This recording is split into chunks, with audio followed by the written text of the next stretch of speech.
दो पिन विधि द्वारा उत्तल लेंस की फोकस दूरी ज्ञात करने के लिए हमें एक उपकरण की जरूरत पड़ती है जिसे प्रकाशीय बेंच कहते हैं। इस प्रकाशीय बेंच में एक पिन होता है जिसे वस्तु पिन कहते हैं और दूसरी पिन होता है जिसे प्रतिबिंब पिन कहते हैं। वस्तु पिन और प्रतिबिंब पिन के बीच में एक उत्तल लेंस लगा होता है जिसकी फोकस दूरी हमें ज्ञात करना होता है। तो प्रकाशीय बेंच की सहायता से हम उत्तल लेंस की फोकस दूरी कैसे निकालेंगे, चलिए हम देखते हैं।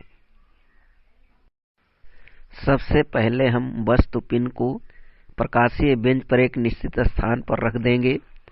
इसके बाद लेंस को भी हम प्रकाशीय बेंच पर एक निश्चित स्थान पर रख देते हैं।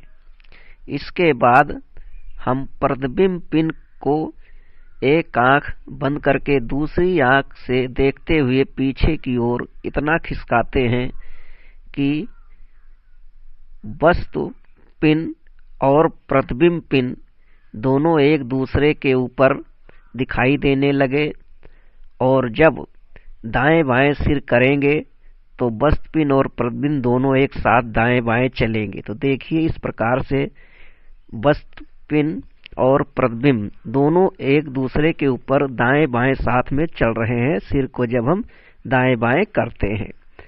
तो यह वही समय है जब हम रीडिंग नोट करते हैं। इस समय अब हम क्या करेंगे, वस्तु पिन, प्रतिबिंब पिन और लेंस की स्थिति को नोट करेंगे। तो देखिए, वस्तु पिन की स्थिति इस समय जो है 90 सेमी पर बता रहा है, इसे हम नोट कर लेंगे। इसके बाद लेंस की स्थिति देखिए कहाँ पर है, ये है 50 सेमी पर, इसे भी हम अपनी कॉपी पर नोट कर लेंगे। इसके बाद चलो देखते हैं प्रतिबिंब पिन। तो प्रतिबिंब पिन देखिए, ये 10 सेमी पर हमारा प्राप्त हो रहा है, इसे भी हम अपने कॉपी पर नोट कर लेंगे।